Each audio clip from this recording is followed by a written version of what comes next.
the best way to help people and survivors is to have a story that they can relate to. First day that I arrived, and he was very kind. He was so nice to me.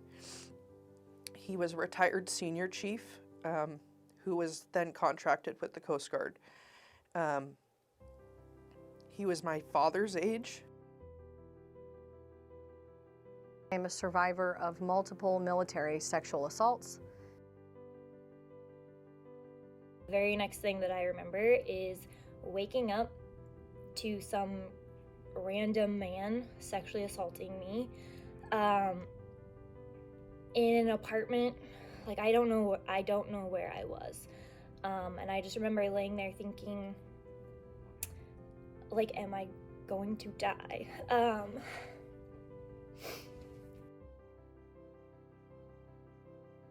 And I couldn't do anything. I couldn't say anything. He would he would close the door, and I would sit at the desk and sign into my profile.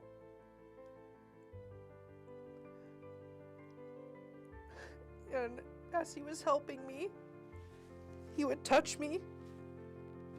The sponsor that they gave me when I arrived was a male non-rate, and it took him about 1 day to try to sleep with me. It was instant. And I just pretended like none of this was happening because I didn't have anybody to go to.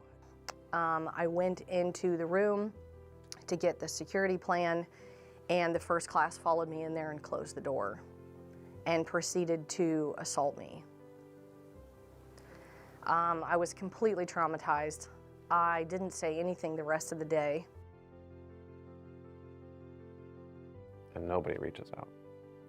Nobody in my command says, hey, Mr. Bell, we know that this happened and we're here for you. I had to seek out that help. I think there was a stigma associated with the fact that my assault happened 12 years prior, that maybe he's okay. You know, he's a hard charger. He's been working so hard his whole career, and he made warrant officer, and he's in a good position. He's got this. I didn't at all. I was petrified every single day to go to work. I was petrified to wake up in the mornings. I needed help. I know exactly which person you're talking about, and this isn't the first time he's done this, so I will take care of it. I had no idea there were sexual assault programs. I didn't know anything about the Coast Guard. He didn't send me to medical. He didn't send me to what we now have as a SARC, nothing. He just said, I'll take care of it. And she's like, no one's gonna believe you, nobody here cares. A chief warrant officer who was a previous chief followed me into the bathroom and proceeded to rape me violently while in the bathroom stall.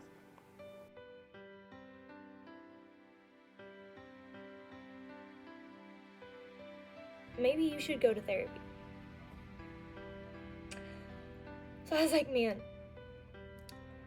I must not be hiding it very well. I must not be managing it very well, right? And she laughed and she said, honey, that's called PTSD. Like, you have PTSD and anxiety, and that's why you're not sleeping. I'm gonna refer you for counseling, like, we're gonna help you out. And it was the first time somebody had validated what was going on with me with that heat feeling running through my body. It's a trauma response. It's my body's way of responding to trauma. But I was very suicidal. I was ready to kill myself. I couldn't face what had happened to me. I couldn't face what I had to go through to heal. And that was where the case ended. And that was very difficult, knowing that my case would go on, knowing that there would be no prosecution, that there would be no justice at that level. I had to accept that. But the only thing that's helped me sleep at night is knowing that I never stopped fighting for myself. Let people know that it's okay to report and it's okay to heal at your own pace. It's okay to live your life past your trauma. It's okay to put things in their proper place, to understand that the past can't harm you anymore. Over my travels, I would talk to people, meet people, and they would share their stories. And I realized I'm not the only one that has these experiences.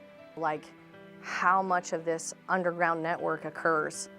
And a lot of it is phone calls that maybe someone calls me and says, hey, I heard about your story, I need help. Maybe I just, refer them to the next person that I know that lives in their area that also shared an assault. I learned that you got to be more human and be able to just laugh and talk about stuff. That's how, people connect. That's how people get through their trauma.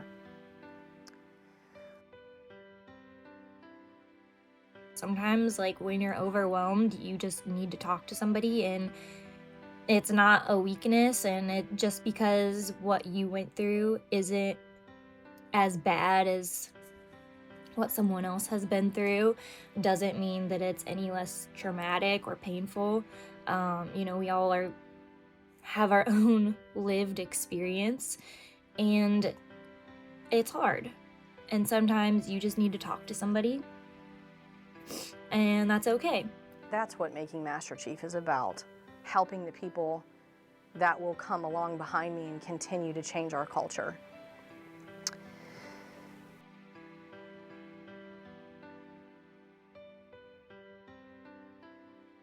The four of us here at Safe Waters are able to help you with your journey in healing or advocacy, or if you just are angry and you want to talk to somebody who knows what it's like and just how angry you can be and ashamed, and it's not your fault. It's not your fault. Like, that's what you need to know out of all of this. It's not your fault, and there are people out there who can help you and understand you, and let us know how we can help.